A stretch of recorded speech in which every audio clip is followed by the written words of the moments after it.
Welcome back. Tonight, we explore the story of Western philosophy, where history's greatest minds pondered life's deepest mysteries. From Socrates walking the streets of ancient Athens to today's thinkers wrestling with questions of consciousness, technology, and what it truly means to be human.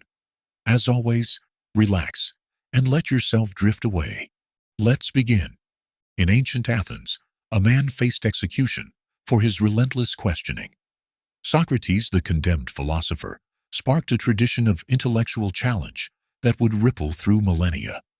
This pivotal moment set the stage for Western philosophy's complex relationship with authority. From the grand ideals of Plato's Republic to the pragmatic counsel of Machiavelli's Prince, philosophers have both confronted and legitimized political systems. Their ideas, often controversial and sometimes dangerous, have shaped the very foundations of governance. This documentary explores the subtle yet profound ways philosophical thought has influenced the structures of power that govern our lives. But to understand how such radical questioning became possible, we must journey back to an earlier time. In the cradle of Western civilization, a revolutionary shift in human thought was about to unfold.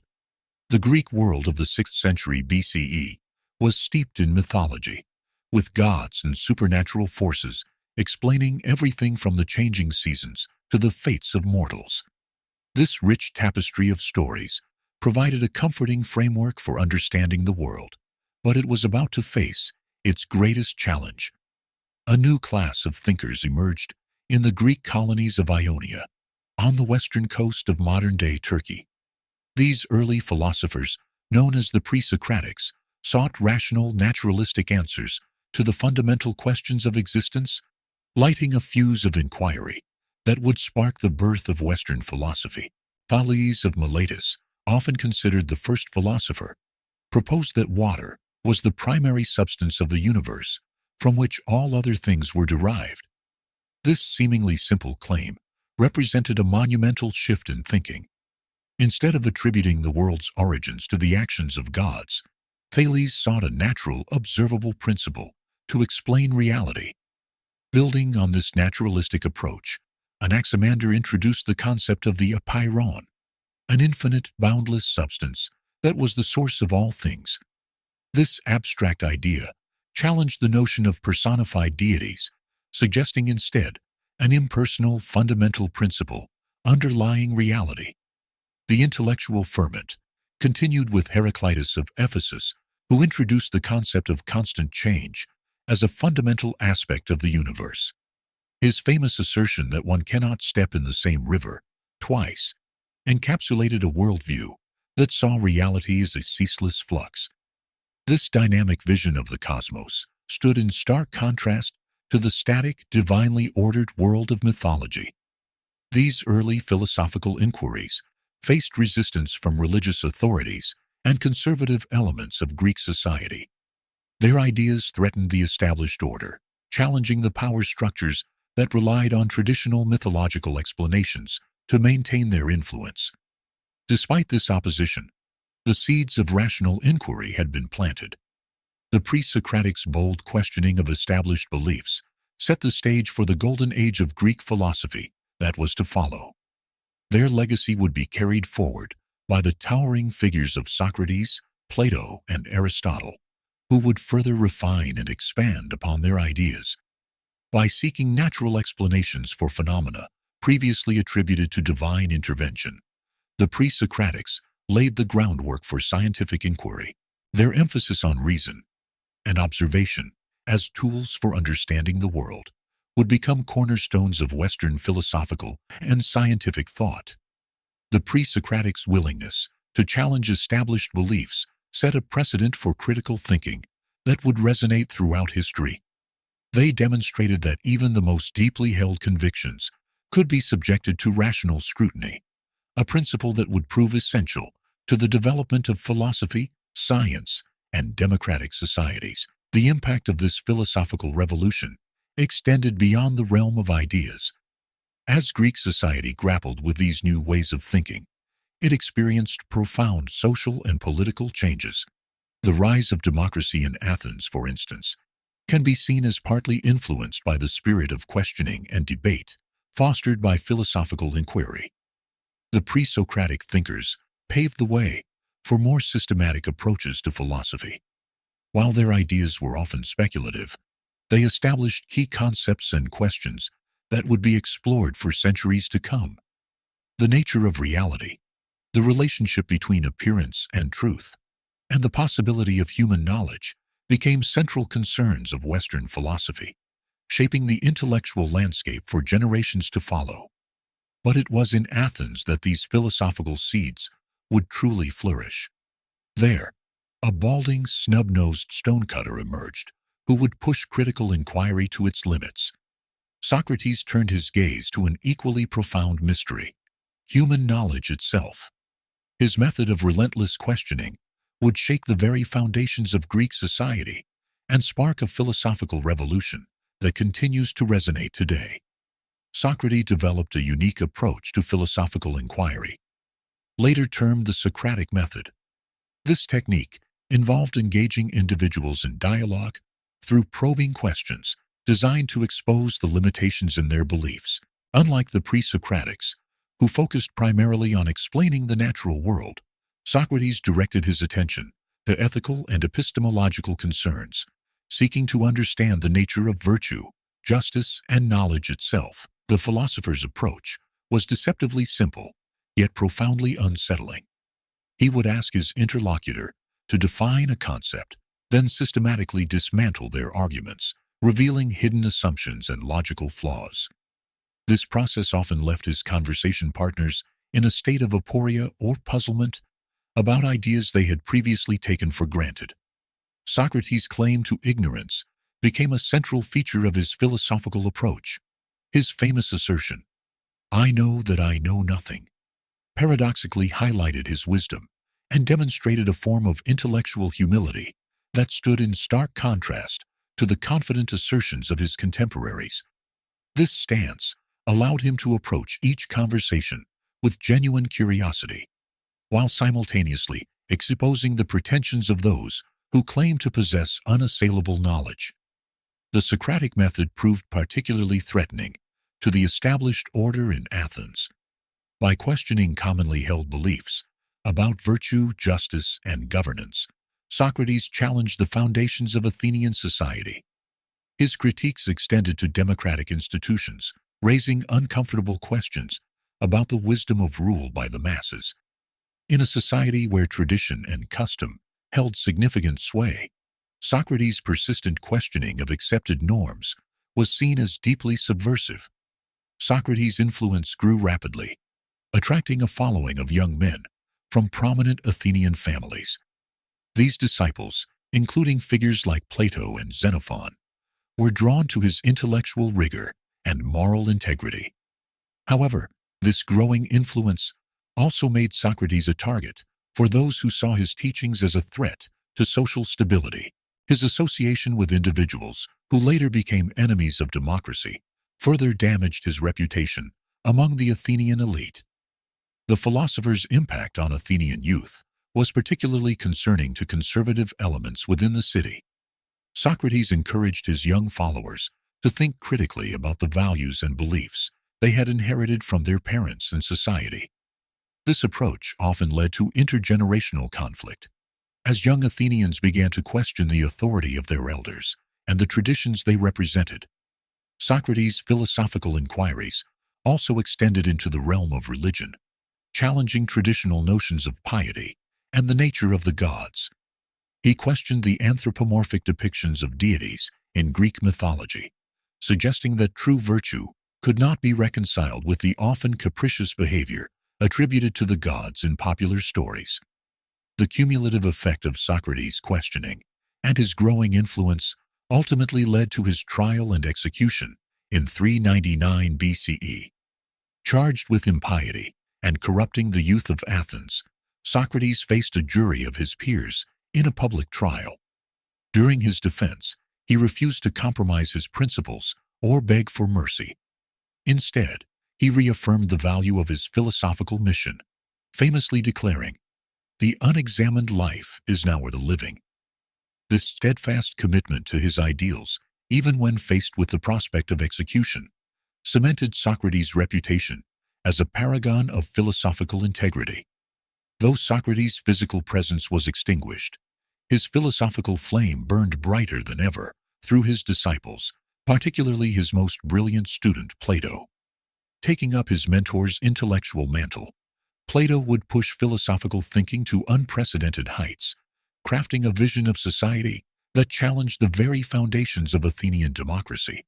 In his seminal work, The Republic, Plato reimagined the entire structure of the state, proposing a system that prioritized wisdom and justice over popular will. At the heart of Plato's ideal state lay a controversial premise. Philosophers, by virtue of their superior wisdom and understanding of the forms, should rule as philosopher kings. This concept stood in stark contrast to the Athenian democratic ideal. Plato argued that a state should be governed by those most qualified to lead, much like a ship navigating treacherous waters requires a skilled and experienced crew. To ensure the incorruptibility of these philosopher kings, Plato proposed a radical reorganization of society. He advocated for the abolition of private property among the ruling class, reasoning that material possessions would distract them from their duty to the state. This communal living arrangement extended to personal relationships, with Plato suggesting a system of shared partnerships and communal child-rearing. The structure of Plato's ideal state was rigidly hierarchical, divided into three distinct classes: the rulers, philosopher kings; the guardians, soldiers and enforcers; and the producers, craftsmen, farmers, and merchants. This tripartite division was based on Plato's conception of the human soul, consisting of reason, spirit, and appetite. Just as reason should govern the soul, Plato argued that the philosopher kings, embodying reason, should govern the state. Plato proposed a system of eugenics to produce the best possible citizens for each class. The state would control reproduction, pairing individuals based on their qualities and potential offspring. Children would be raised communally, with no knowledge of their biological parents, to prevent the formation of family loyalties that might supersede loyalty to the state. Education played a central role in Plato's vision, with a carefully designed curriculum aimed at identifying and nurturing potential philosopher kings. This education would be rigorous and prolonged, lasting until the age of 50, to ensure that only the most dedicated and capable individuals would ascend to leadership roles. In Plato's ideal state, art and literature would be subject to strict censorship. He believed that many forms of art could corrupt the minds of citizens. This stance challenged the rich artistic tradition of Athens, where playwrights had long used their works to explore complex moral and social issues. The implications of Plato's vision for individual freedom were profound. In prioritizing the collective good over personal desires, the Republic presented a model of society that left little room for individual choice or self-expression. Citizens would be assigned roles based on their perceived abilities, with limited opportunity for social mobility. While Plato's ideal state was never implemented in practice, the Republic became one of the most influential works in Western political philosophy. Its ideas sparked intense debates about the nature of justice, the role of education in shaping society, and the ideal relationship between the individual and the state. These discussions would continue for centuries, influencing thinkers from Aristotle to Thomas More, and from Karl Marx to modern political theorists. Among those most profoundly influenced by, yet destined to challenge, Plato's ideas was his greatest student, Aristotle. Born in 384 BCE in Stagira, Macedonia, Aristotle arrived at Plato's academy as a young man of 17. For 20 years, he absorbed the teachings of his mentor, but as he matured intellectually, he began to question the foundations of Platonic thought. His departure from Plato's philosophy marked a significant shift in Western intellectual history. Where Plato sought truth in abstract forms and ideal concepts, Aristotle turned his attention to the physical world around him. Aristotle's empirical approach laid the groundwork for what we now recognize as the scientific method. Like a detective of nature, he emphasized observation, categorization, and systematic analysis of natural phenomena. The scope of his intellectual pursuits was vast, encompassing biology, physics, ethics, politics, and metaphysics. In each field, Aristotle applied his empirical methodology, seeking to understand the world through careful observation and logical analysis. In biology, Aristotle's contributions were particularly groundbreaking. His work, History of Animals, contained detailed descriptions of over 500 different animal species, many of which he had personally examined. This systematic approach to classification laid the foundation for modern taxonomy and zoology. His observations on the development of chicken embryos inside eggs foreshadowed modern embryology. Aristotle's investigations extended beyond the animal kingdom. He studied plant life, weather patterns, and celestial bodies, always seeking to understand the underlying principles that govern the natural world. In physics, he developed theories about motion, time, and the nature of matter that would dominate Western thought for nearly 2 millennia. While many of these theories were later disproven, his methodology of careful observation, combined with logical reasoning, set the stage for future scientific inquiry. Aristotle's most enduring contribution to Western thought was his development of formal logic. He created a system of syllogistic reasoning that provided a framework for constructing valid arguments. This system became the cornerstone of logical thinking in the Western world for centuries to come. In ethics and politics, Aristotle's approach diverged significantly from Plato's. He examined the political systems of various Greek city-states, analyzing their strengths and weaknesses. From this empirical study, Aristotle concluded that a mixed form of government, combining elements of democracy, oligarchy, and monarchy, would be most stable and effective. Aristotle's ethical framework, outlined in his Nicomachean Ethics, emphasized the importance of practical wisdom in navigating moral dilemmas. He developed the concept of virtue as a mean between extremes, a nuanced approach that contrasted with Plato's more absolute moral standards. The influence of Aristotle's comprehensive philosophical system cannot be overstated. His works became the foundation for much of Western scientific and philosophical thought, shaping intellectual discourse for centuries. However, the transmission of Aristotle's ideas to later generations was not straightforward. Many of his writings were lost or fragmented in the centuries following his death. It was not until the Middle Ages that Aristotle's works were rediscovered and translated, first into Arabic and later into Latin. This rediscovery had a profound impact on Christian theology and the development of scholasticism. Thinkers like Thomas Aquinas sought to reconcile Aristotelian philosophy with Christian doctrine, leading to a synthesis that would shape medieval thought and continue to influence Western philosophy to this day. But before Aristotle's ideas would make this momentous journey through time, the Greek world that birthed them underwent a dramatic transformation. As city-states crumbled under Macedonian and Roman conquests, philosophical thought shifted profoundly. The collapse of the polis ushered in political powerlessness and social instability, prompting thinkers to turn inward. This tumultuous period birthed Hellenistic schools of philosophy, each offering a unique path to personal tranquility. The Stoic school, founded by Zeno of Citium around 300 BCE, emerged as a powerful force. Zeno taught in the Stoa Poikile, a painted colonnade in Athens. Stoics posited that virtue was the only true good, and one should accept fate with equanimity. They believed in a rational universe governed by divine logos, or reason. Central to Stoic philosophy was apatheia, or freedom from passion. This meant a state of mind free from excessive desires and fears. Stoics taught that external events were beyond control, but one's reactions were within one's power. As Epictetus said, "It's not what happens to you, but how you react to it that matters." Epicureanism offered a different path to happiness. Founded by Epicurus, around 307 BCE. This school argued that pleasure, defined as absence of pain, aponia, and freedom from fear, ataraxia, was the highest good. Epicureans advocated for moderation and intellectual pleasure. Epicurus established his school in a garden outside Athens, emphasizing friendship and community.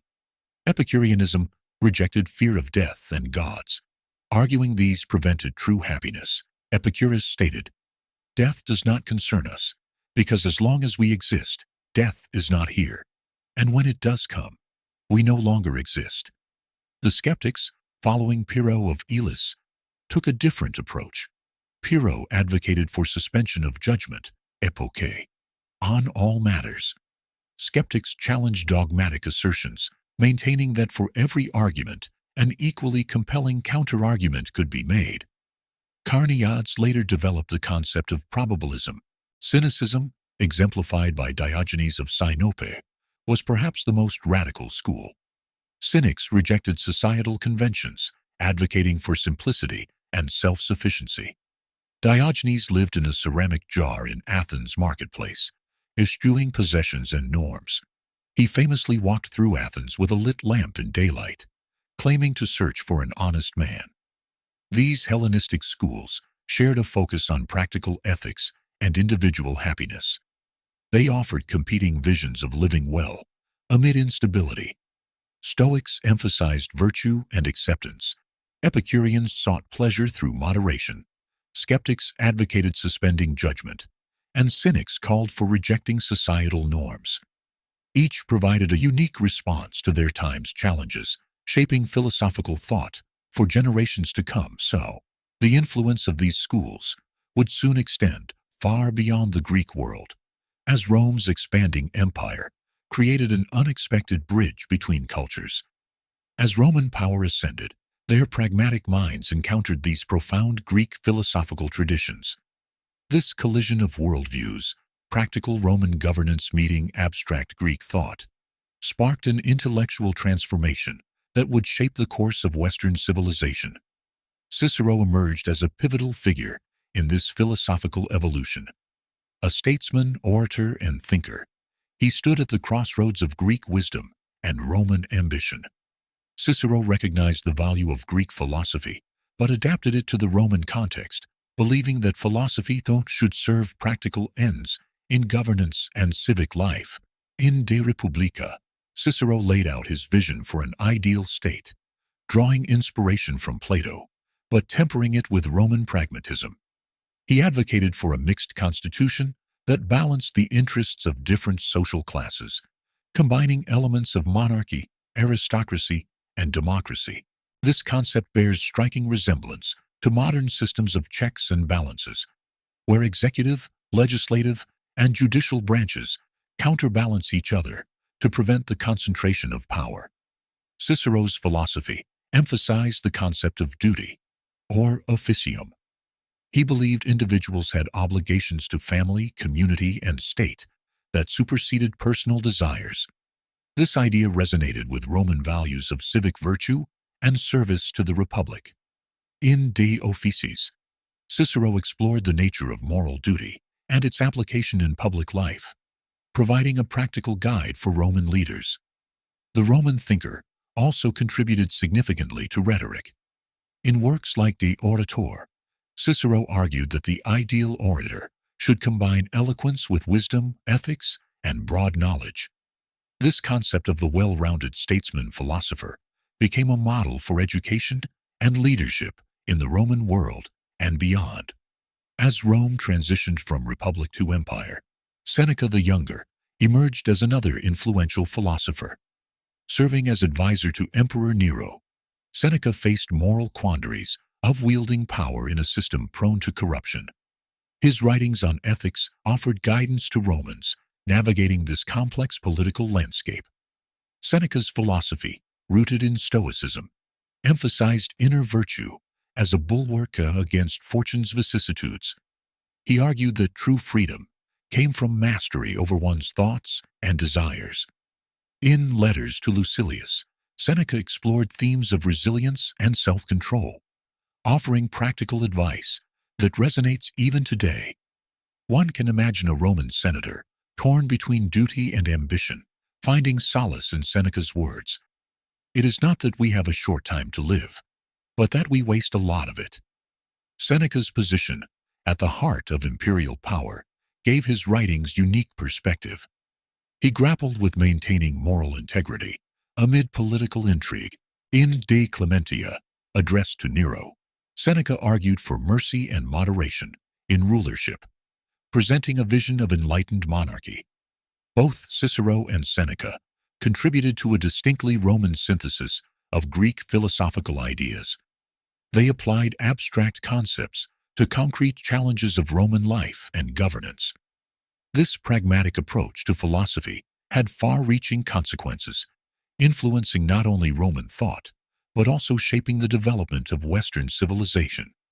Their works continue to offer insights into the delicate balance between power, duty, and personal virtue in public life. Yet even as Rome's greatest minds refined this philosophical inheritance, a profound transformation was brewing at the empire's edges. From an unlikely corner of the Roman world emerged an intellectual revolution that would reshape everything: the rise of Christianity. This nascent faith, born in a distant province, challenged centuries of established philosophical tradition and forced thinkers to grapple with questions that neither Athens nor Rome had fully prepared them to answer. The spread of Christianity throughout the Roman Empire brought about a profound transformation in the landscape of Western thought. It introduced beliefs and values that stood in stark contrast to the prevailing Greco-Roman philosophical traditions. At the heart of this clash was the Christian emphasis on faith and divine revelation, which challenged the rationalist approach that had dominated Western philosophy since the time of the pre-Socratics. Early Christian thinkers faced the task of reconciling their faith with the rich philosophical heritage of the Greco-Roman world. Justin Martyr, a 2nd-century apologist, argued that Christianity was the fulfillment of Greek philosophy. He saw partial truths in Greek thought that were fully realized in Christian revelation. Clement of Alexandria built upon this approach, viewing Greek philosophy as a preparatory tool for understanding Christian truth. The concept of logos served as a significant bridge between Greek philosophy and Christian theology. In Greek thought, logos represented reason and the ordering principle of the universe. Christian thinkers reinterpreted this concept, identifying the logos with the divine word of God and Jesus Christ. This synthesis of Greek philosophical language and Christian belief is exemplified in the Gospel of John's opening line. In the beginning was the Word, Logos, and the Word was with God, and the Word was God. Christianity reshaped fundamental philosophical questions. It introduced a linear view of time and progress, challenging the cyclical perspective prevalent in Greek thought. This new worldview presented a created universe with a definite beginning and end, framed within a narrative of fall and redemption. Such a perspective had profound implications for understanding reality, human purpose, and the direction of history. Augustine of Hippo emerged as a pivotal figure in synthesizing classical philosophy and Christian doctrine. His works addressed complex issues such as the nature of evil, free will, and the relationship between divine foreknowledge and human freedom. In The City of God, Augustine presented a Christian philosophy of history that would shape Western thought for centuries, arguing for two distinct realms, the earthly city and the heavenly city. The ascendance of Christianity led to a reorientation of philosophical inquiry towards theological questions. As the Church became a dominant intellectual force, philosophers increasingly focused on issues such as the nature of God, the relationship between faith and reason, and scriptural interpretation. This shift set the stage for the development of medieval scholasticism, which sought to reconcile classical philosophy with Christian theology. The tension between faith and reason, brought to the forefront by Christianity's rise, became a defining feature of Western thought. This intellectual struggle gave rise to new schools of thought and sparked debates that continue to resonate in modern philosophy and theology, shaping our understanding of knowledge, belief, and the limits of human reason. While the Christian world wrestled with these fundamental questions, another intellectual tradition was quietly gathering momentum in the East. The Islamic Golden Age, spanning from the 8th to the 14th centuries, saw a remarkable flourishing of knowledge and innovation. Muslim scholars, operating in the lands once conquered by Alexander the Great, became the true preservers and advancers of classical philosophy. The translation movement, initiated by the Abbasid Caliphate in Baghdad, played a crucial role in this intellectual renaissance.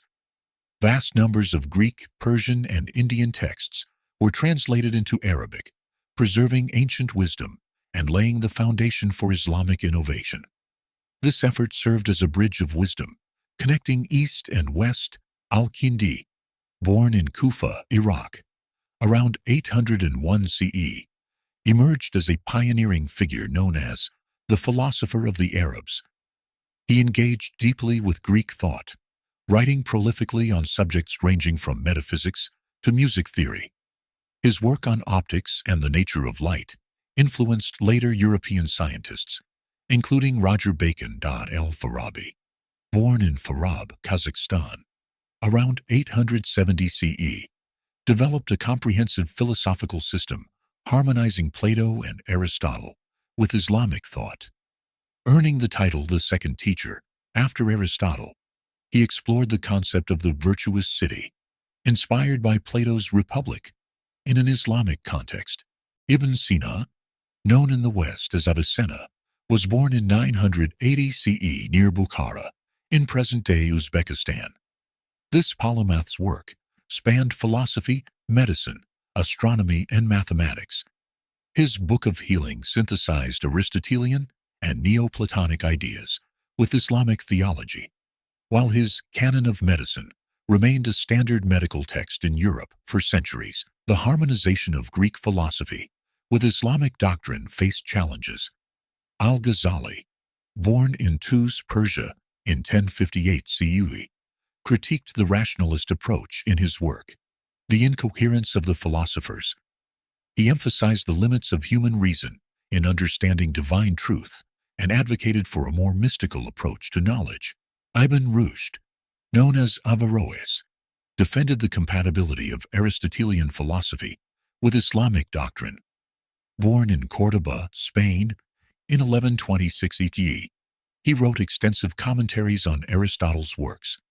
His defense of reason and philosophy, The Incoherence of the Incoherence, became a seminal text in both Islamic and Christian philosophical traditions. These Islamic philosophers not only preserved Greek thought, but expanded and refined it.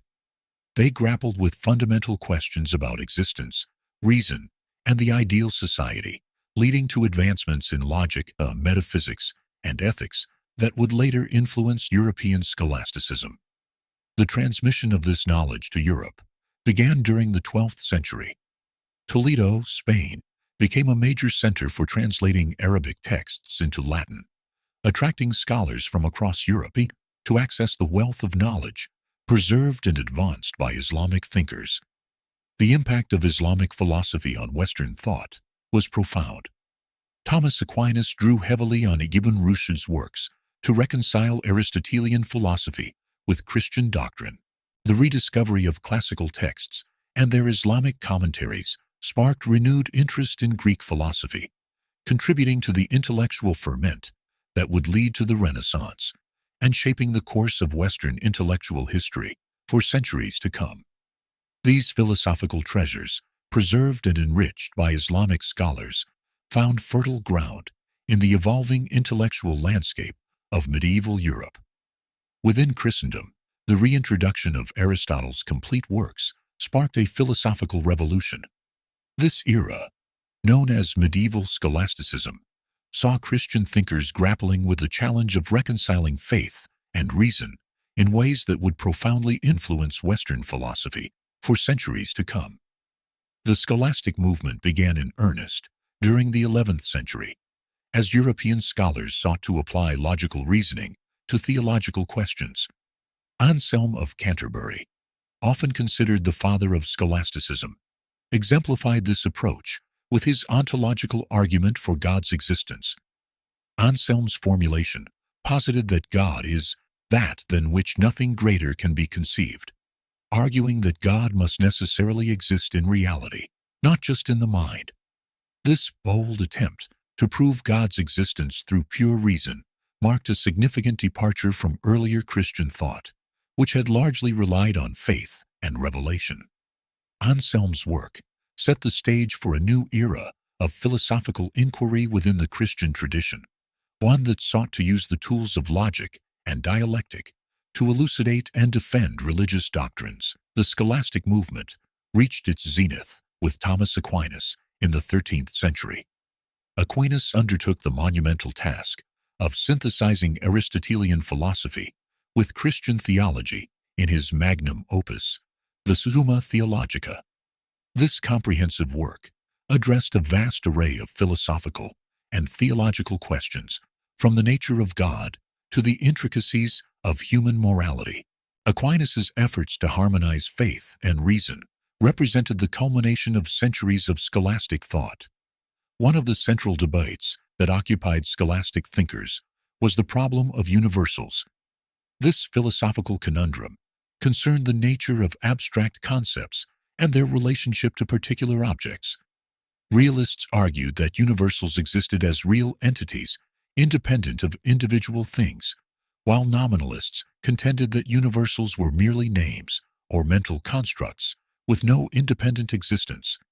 This debate had far-reaching implications for Christian theology. The concept of the Trinity, for instance, hinged on the idea that three distinct persons could share a single divine nature. The realist position offered a philosophical framework for understanding this mystery, while the nominalist view posed challenges to traditional interpretations of Christian doctrine. As scholasticism evolved, some thinkers began to push back against what they saw as overly complex and speculative philosophical systems. William of Ockham advocated for a principle of parsimony that came to be known as Occam's razor, stating that simpler explanations should be preferred over more complex ones. This approach challenged many of the elaborate metaphysical systems developed by earlier scholastics. The scholastic movement's emphasis on logical reasoning and systematic analysis left an indelible mark on Western intellectual history. It developed sophisticated tools for philosophical and theological inquiry that continue to influence modern thought. The quaestio method, which involved examining a question from multiple angles before reaching a conclusion, foreshadowed modern academic discourse. However, the tensions between faith and reason, explored by scholastic thinkers, also set the stage for later conflicts between religion and science. As empirical observation and experimentation gained prominence in the Renaissance and early modern period, the elaborate metaphysical systems of the scholastics came under increasing scrutiny. The rise of modern science would ultimately challenge many of the assumptions underlying scholastic thought, leading to new philosophical paradigms. This intellectual upheaval coincided with and helped fuel a broader cultural transformation. As medieval certainties began to falter, Renaissance humanism emerged as a powerful new force in European thought. Breaking from scholasticism's rigid frameworks, humanist scholars sought to revitalize Western culture by returning to classical antiquity's wisdom. These thinkers turned to ancient texts in their original languages, believing these works held the key to moral improvement and practical wisdom. Francisco Petrarca, known as Petrarch, stood at the forefront of this movement. Hailed as the father of humanism, Petrarch championed the study of classical Latin literature, particularly Cicero's works. Upon first encountering Cicero's letters, Petrarch was moved to tears, feeling as if he were conversing with a dear friend across the centuries. This emotional connection to ancient wisdom fueled his belief that the studia humanitatis, or humanities, could cultivate virtue and eloquence far more effectively than scholastic logic and metaphysics. The humanist approach to scholarship emphasizing critical analysis and philological methods, soon began to challenge long-held beliefs. Lorenzo Valla exemplified this new spirit of inquiry when he exposed the donation of Constantine as a medieval forgery. This revelation not only undermined the Church's claims to political power, but also demonstrated humanism's potential to overturn established orthodoxies. As humanist ideas spread, they reshaped conceptions of human nature and potential. Giovanni Pico della Mirandola's Oration on the Dignity of Man presented a vision of humanity as uniquely endowed with the freedom to shape its own nature. This anthropocentric philosophy contrasted sharply with the medieval emphasis on human fallenness and dependence on divine grace. The movement also gave rise to new approaches to politics and ethics. Niccolò Machiavelli's The Prince advocated a ruthlessly pragmatic approach to statecraft, arguing that effective rulers must sometimes set aside conventional morality to maintain power and ensure stability. This stark realism challenged the idealized visions of Christian kingship that had dominated medieval political theory. While Machiavelli pushed the boundaries of traditional morality, others sought to reform existing institutions from within. Desiderius Erasmus of Rotterdam advocated for a return to early Christianity's simplicity and purity. Erasmus criticized the Church's corruption and worldliness, arguing that true piety lay in the imitation of Christ's example. His emphasis on personal faith and direct engagement with Scripture would later influence Protestant reformers like Martin Luther. Renaissance humanism's impact extended far beyond scholarship and theology. By shifting intellectual inquiry's focus from abstract speculation to human affairs and practical knowledge, it laid the groundwork for the scientific revolution and the Enlightenment.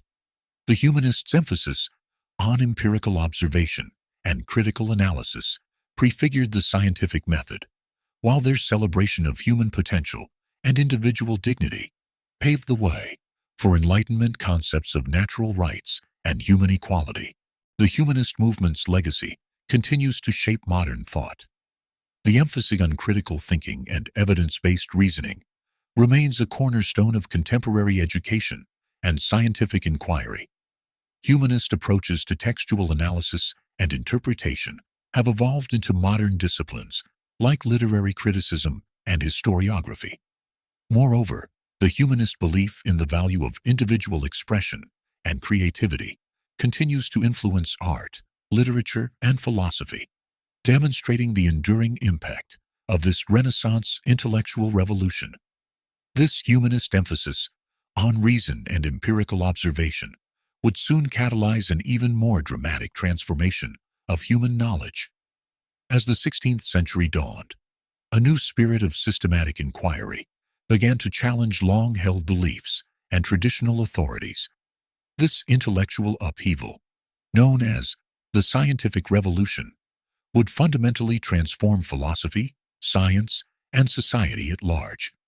At the heart of this revolution was the development of the scientific method, a systematic approach to investigating phenomena. Francis Bacon, an English philosopher and statesman, played a crucial role in articulating this new methodology. Bacon advocated for inductive reasoning and emphasized the importance of empirical evidence, criticizing the reliance on ancient authorities that had dominated medieval scholasticism. As Bacon formulated his ideas, Galileo Galilei was putting similar principles into practice in Italy. Galileo's innovative use of mathematics to describe natural phenomena revolutionized the study of physics and astronomy. His careful observations and experiments challenged Aristotelian physics, which had held sway for nearly 2 millennia. Galileo's telescopic observations provided empirical evidence that contradicted established beliefs. His discovery of Jupiter's moons and the phases of Venus lent support to the Copernican heliocentric model of the solar system, challenging the Earth-centered view sanctioned by both religious and academic authorities. The conflict between Galileo's findings and the Catholic Church's doctrine highlighted the tension between empirical observation and traditional sources of knowledge. This clash became emblematic of the broader upheaval caused by the scientific revolution, as new discoveries repeatedly challenged long-held beliefs about the nature of reality. While Galileo focused on observation and experimentation, René Descartes sought to establish a solid foundation for knowledge through philosophical reasoning. Descartes' method of systematic doubt led him to his famous conclusion, "I think, therefore I am," which he saw as an unshakable starting point for building certain knowledge. As the scientific revolution progressed, Isaac Newton emerged as a towering figure who synthesized and extended the work of his predecessors. Newton's laws of motion and universal gravitation provided a comprehensive mathematical description of the physical world. His work unified terrestrial and celestial mechanics, showing that the same principles governed the fall of an apple and the orbits of planets. Newton's success in explaining diverse phenomena with a few fundamental laws had a profound impact on philosophical thinking. It suggested that the universe operated according to fixed, knowable principles that could be uncovered through careful observation and mathematical analysis. This mechanical worldview came to dominate scientific and philosophical thought in the following centuries. The scientific advances of this period raised new philosophical questions about the nature of reality, causality, and human knowledge. As empirical methods proved increasingly successful in explaining natural phenomena, philosophers grappled with the implications for metaphysics and epistemology. These questions fueled philosophical debates for generations to come, with empiricists emphasizing the role of sensory experience in forming knowledge, while rationalists argued for the importance of a priori reasoning. This intellectual ferment set the stage for an even broader transformation of European thought and society. As the 18th century dawned, the Age of Enlightenment emerged, challenging the foundations of European society. This intellectual movement, driven by reason and skepticism, sought to re-examine and reform every aspect of human knowledge and society. John Locke's ideas on natural rights and the social contract profoundly influenced modern concepts of democracy and human rights. Locke argued that individuals possessed inalienable rights to life, liberty, and property, and that government's primary purpose was to protect these rights. This notion challenged the prevailing doctrine of the divine right of kings. Across the Channel, French philosophers continued to push boundaries. Voltaire championed freedom of speech and religious tolerance. His famous quip, "I disapprove of what you say, but I will defend to the death your right to say it," born from his experiences with censorship, encapsulated the Enlightenment's commitment to free expression. Jean-Jacques Rousseau grappled with political legitimacy and the social contract. In The Social Contract, he introduced the concept of the general will as the basis for legitimate government, arguing that true freedom required individuals to willingly submit to laws reflecting society's collective interest. In Prussia, Immanuel Kant sought to establish the limits and possibilities of human reason. His critical philosophy bridged rationalism and empiricism, arguing that while knowledge begins with experience, it's shaped by our mind's inherent structures. Kant's Copernican revolution shifted focus from reality's nature to how the human mind perceives it. The Encyclopédie project, led by Denis Diderot and Jean-Laurent d'Alembert, aimed to compile all human knowledge. This work became a powerful tool for spreading Enlightenment ideas, often subtly critiquing on established authorities. The Enlightenment's emphasis on reason led to conflicts with religious institutions. Many thinkers advocated for a more rational approach to religion, questioning church authority and challenging traditional scripture interpretations. This tension between faith and reason became a defining feature of modern Western thought. As Enlightenment ideas spread, they impacted political systems. Frederick the Great of Prussia styled himself an enlightened despot, implementing reforms while maintaining absolute power. Catherine the Great of Russia corresponded with philosophers, though her implementation of Enlightenment ideals was limited. The most dramatic manifestations of Enlightenment thought came through two major revolutions. In America, the Founding Fathers drew on Enlightenment philosophy to craft a nation based on individual liberty, representative government, and separation of powers. The Declaration of Independence clearly expressed Enlightenment ideals. In France, the Revolution of 1789 was partly driven by Enlightenment ideas. The cry of liberté, égalité, fraternité echoed Enlightenment values as revolutionaries sought to overturn the ancien regime and establish a new social order based on reason and natural rights. While this dramatic political upheaval captured Europe's attention, equally revolutionary changes were taking shape in the realm of philosophy. As the French Revolution shook the foundations of European society, a quiet revolution in thought was unfolding in the city of Königsberg, Prussia. Immanuel Kant, a philosopher of remarkable intellect and discipline, was in the process of reshaping the very nature of human understanding. His work would prove transformative, challenging our most basic assumptions about knowledge, morality, and the limits of human reason. Kant sought to resolve a long-standing conflict in philosophy between rationalism and empiricism. Rationalists believed that pure reason could lead to certain knowledge about the world, while empiricists argued that all knowledge ultimately derived from sensory experience. This debate had reached an impasse, with neither side able to conclusively refute the other.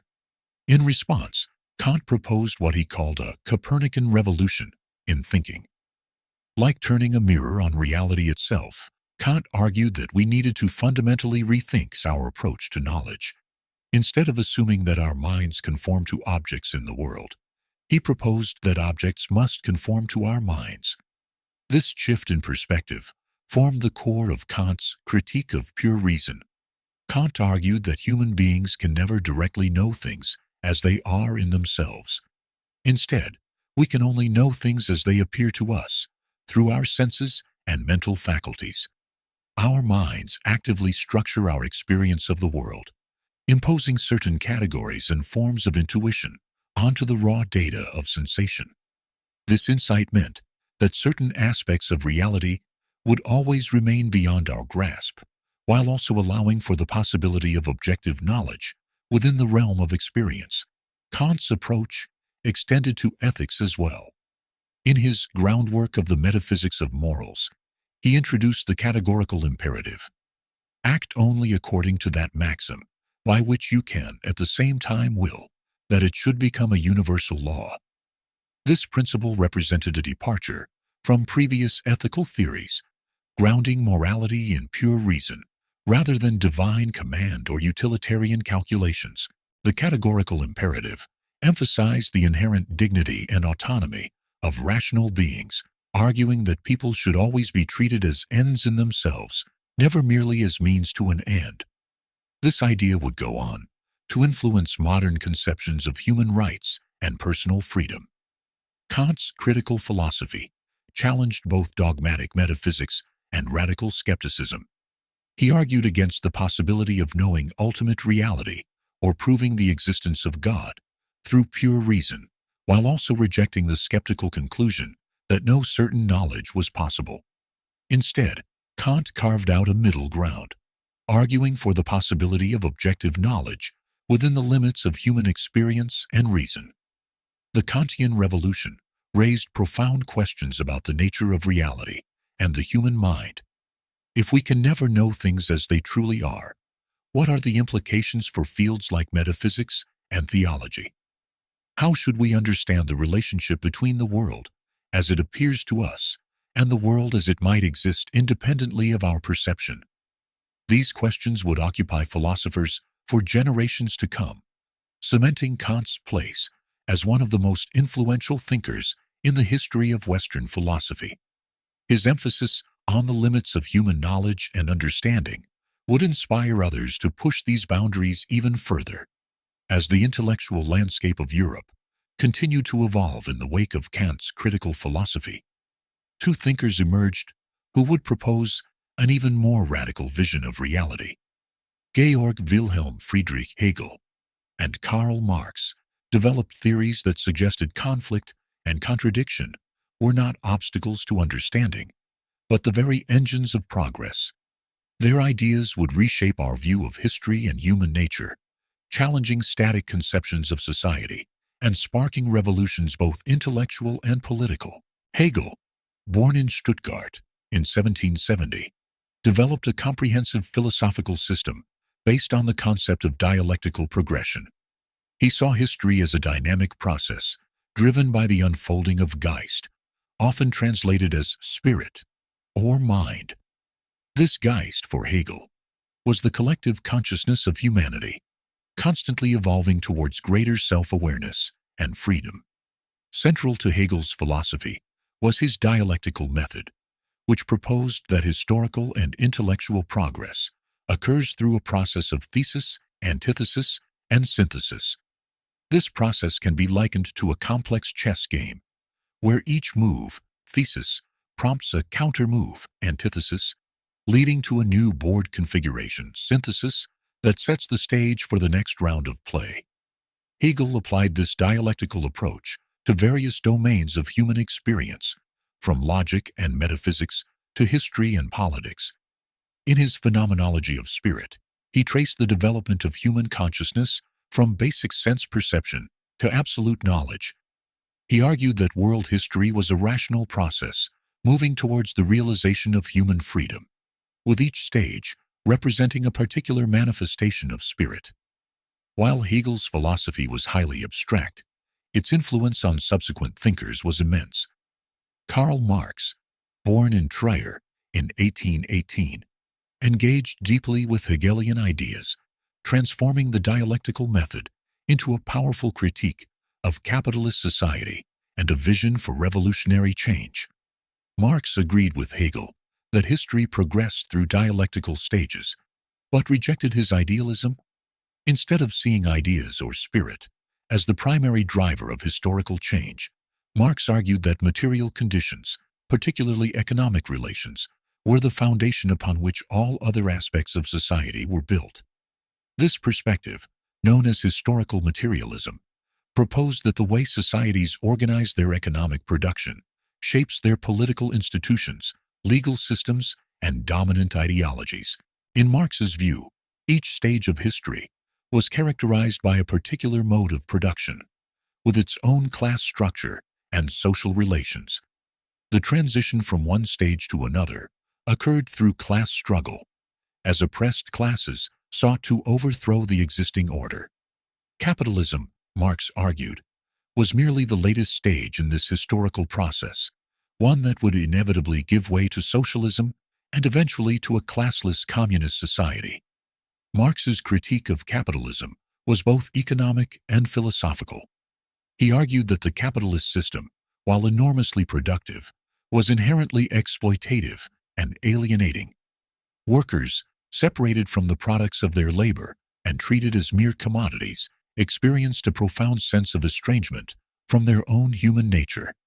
The ideas of Hegel and Marx represented a fundamental challenge to existing social and political orders. By proposing that conflict and contradiction were essential to progress, they undermined conservative ideologies that sought to maintain the status quo. Their theories suggested that change was not only possible, but inevitable, providing intellectual ammunition for revolutionary movements around the world. This radical questioning of established values and structures would find an even more forceful voice in the work of another German philosopher, Friedrich Nietzsche, born in 1844 in Prussia, emerged as one of the most controversial and influential philosophers of the 19th century. His radical critique of traditional values and metaphysics challenged the very foundations of Western civilization, igniting debates that continue to this day. Nietzsche's philosophy represented a seismic shift in Western thought. He rejected the notion of absolute truth, arguing for a perspectivism that viewed all knowledge as interpretation. This stance challenged centuries of philosophical tradition that sought to uncover universal truths about reality. Nietzsche's declaration that God is dead signaled a profound crisis in Western culture's religious and moral foundations. This statement, far from being a simple assertion of atheism, suggested that the Enlightenment's emphasis on reason and scientific inquiry had effectively undermined the basis for religious belief. The resulting void in Western civilization was akin to a cultural earthquake, leaving society without its traditional moral compass and searching for new sources of meaning and purpose. In response to this crisis, Nietzsche launched a scathing critique of traditional morality, particularly Christian ethics. He characterized Christian morality as a slave morality, arising from the resentment of the weak against the strong. Instead, he advocated for a master morality that would affirm life, embrace struggle, and celebrate human potential. Central to Nietzsche's philosophy was the concept of the Übermensch, often translated as overman or superman.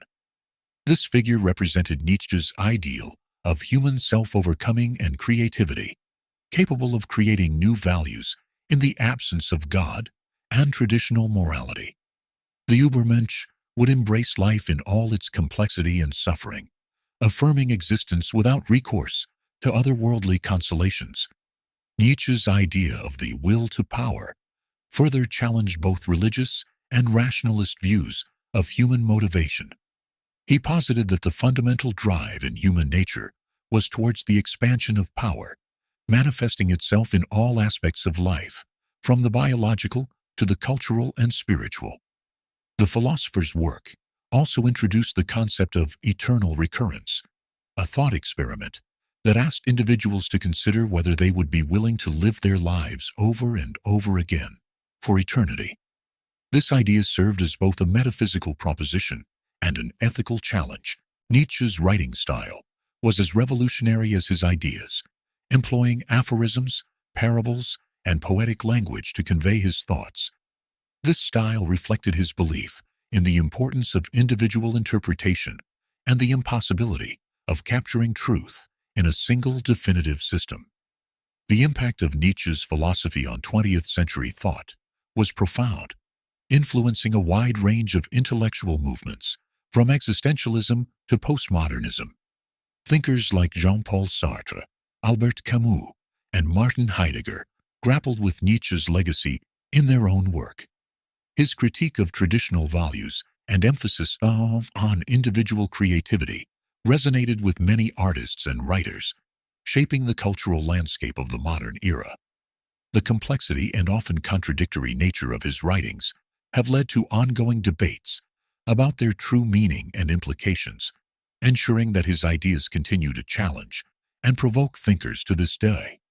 His radical questioning of traditional values and meaning would prove particularly influential for a new philosophical movement emerging in Europe. In the wake of Nietzsche's proclamation of God's death, existentialism emerged to confront the implications of a universe devoid of inherent meaning. While Søren Kierkegaard laid the groundwork with his emphasis on subjective truth and personal faith, it was the 20th century thinkers who fully developed existentialist philosophy. Jean-Paul Sartre articulated the core tenet of existentialism with his assertion that existence precedes essence. This radical claim challenged traditional notions of human nature, suggesting that individuals are thrust into existence without predetermined purpose. Sartre's philosophy emphasized the inescapable freedom and responsibility that comes with human consciousness. We are, in his view, condemned to be free, forced to make choices that define our existence without the guidance of external authorities or predetermined values. This freedom, while potentially liberating, brings with it a profound sense of anguish and responsibility. Sartre explored this through his concepts of bad faith and authenticity. Bad faith manifests when individuals deny their fundamental freedom, as in the case of a waiter who overly identifies with his role, acting as if he were nothing more than his job. Authenticity, conversely, involves embracing one's freedom and accepting full responsibility for one's choices.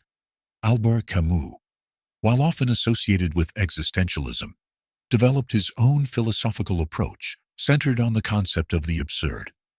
Camus argued that the human desire for meaning inevitably clashes with the indifferent universe, resulting in the experience of absurdity. In The Myth of Sisyphus, Camus explored how individuals might find meaning in the face of this fundamental absurdity, advocating for a form of rebellion against meaninglessness. Simone de Beauvoir applied existentialist ideas to questions of gender and social roles. In The Second Sex, de Beauvoir challenged essentialist notions of femininity, arguing that one is not born, but rather becomes a woman. This perspective highlighted how social and cultural factors shape gender identity, rather than innate biological differences. The existentialist emphasis on individual freedom and responsibility had far-reaching implications for ethics and personal identity. By rejecting predetermined moral systems, existentialism placed the burden of ethical decision-making squarely on the individual. This perspective led to a focus on situational ethics and personal responsibility, challenging traditional notions of moral absolutes. Martin Heidegger, while not strictly an existentialist, profoundly influenced the movement with his phenomenological approach to human existence.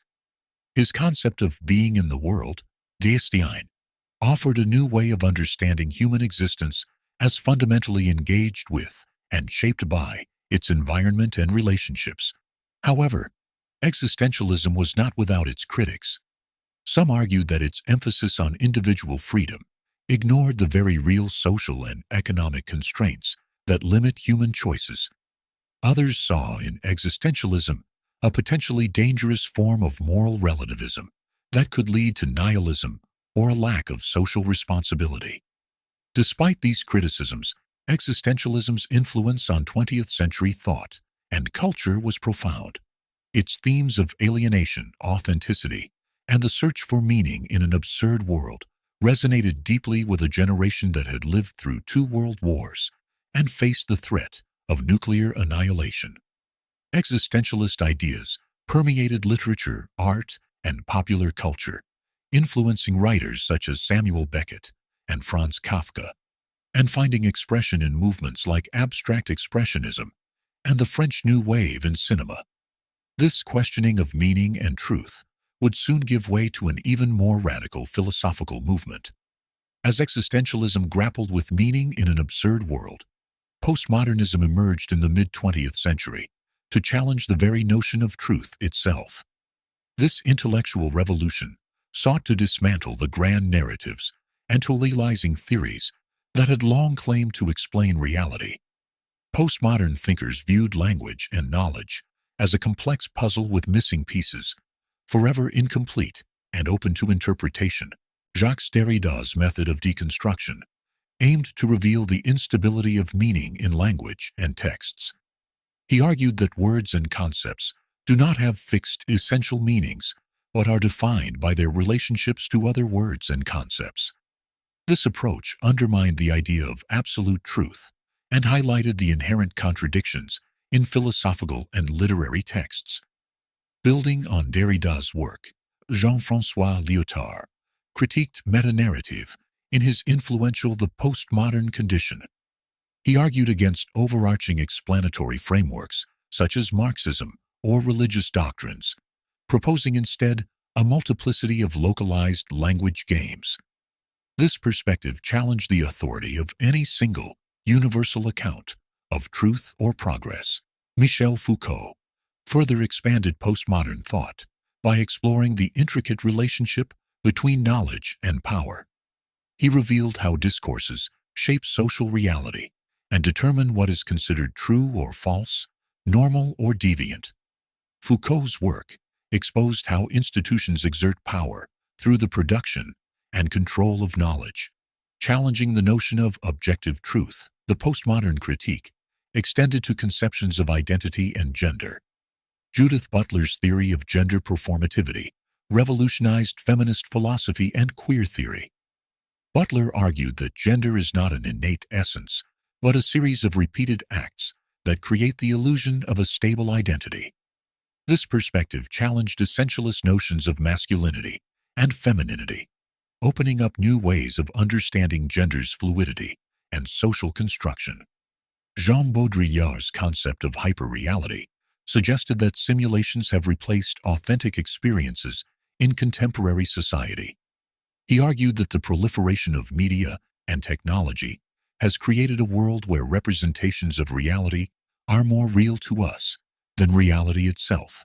This blurring of boundaries between the real and the simulated raised profound questions about the nature of truth and experience in the postmodern age. The impact of postmodernism on philosophy and broader intellectual discourse was profound and far-reaching.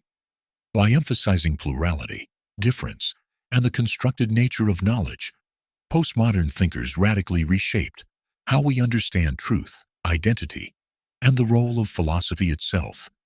Their critiques exposed the limitations of traditional philosophical methods and opened up new avenues for inquiry. Despite significant criticism, including concerns about moral relativism and the undermining of social action, postmodern ideas continue to influence a wide range of disciplines. The emphasis on plurality and difference resonated with marginalized groups and contributed to the development of identity politics and multicultural discourse. As the 20th century drew to a close, the digital revolution and the rise of the Internet seem to embody many postmodern concepts. The decentralized, non-hierarchical structure of the web, with its hyperlinks and user-generated content, mirrored postmodern ideas about the fragmentation of knowledge and the multiplicity of perspectives. These technological changes would not only exemplify philosophical theories, but also generate entirely new questions for philosophical inquiry. As the digital age unfolds, philosophers grapple with unprecedented ethical dilemmas and existential questions. The 21st century has ushered in a new era of philosophical inquiry, contending with rapid technological advancement, climate change, and shifting global politics. Contemporary thinkers address these complex issues, often traversing traditional disciplinary boundaries. Environmental ethics has emerged as a critical field, examining sustainability, intergenerational justice, and the moral status of non-human entities. The concept of the Anthropocene has sparked debates about humanity's responsibility to the planet and future generations. Thinkers balance human needs against nature preservation, questioning whether nature possesses intrinsic rights beyond its utilitarian value. The philosophy of mind and cognitive science explore consciousness, free will, and artificial intelligence implications. As AI systems advance, questions about intelligence and consciousness gain urgency. Brain-computer interfaces and neuroscience developments challenge notions of selfhood and identity.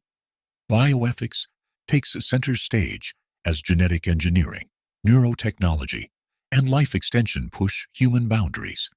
Gene editing raises questions about designing future generations and exacerbating inequalities.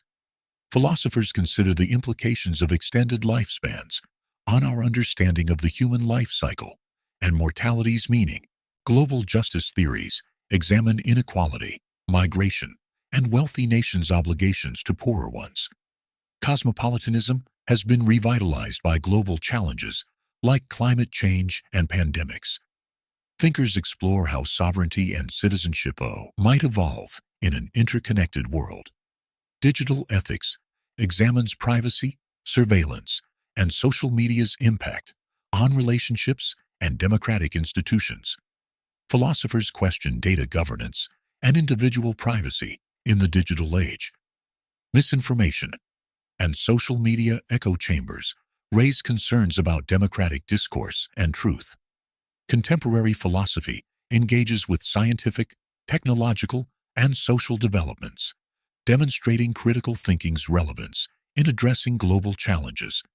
These complex issues often require interdisciplinary approaches, with philosophers collaborating across fields. Neuroethics combines neuroscience, psychology, and philosophy to address brain research implications. As brain understanding grows, questions arise about free will, moral responsibility, and mind-reading technologies, challenging notions of personhood and autonomy. The philosophy of technology examines how technological systems shape human values and behavior. Thinkers explore technological determinism and the coevolution of technology and culture, questioning our ability to make ethical decisions about rapid technological change. The history of Western philosophy unfolds as a saga of intellectual conflict and resolution, driving progress and reshaping our understanding of reality, ethics, and human nature. From ancient Greeks to contemporary thinkers, philosophers have consistently challenged orthodoxies and opened new avenues of inquiry. As we confront 21st century challenges, philosophical discourse remains indispensable. The ability to question assumptions, analyze arguments, and envision alternatives equips us to navigate an uncertain future. This legacy of rigorous inquiry and intellectual courage is essential for addressing pressing issues and forging a path towards enlightenment. By embracing critical thinking in our own lives, we contribute to this ongoing narrative of human progress.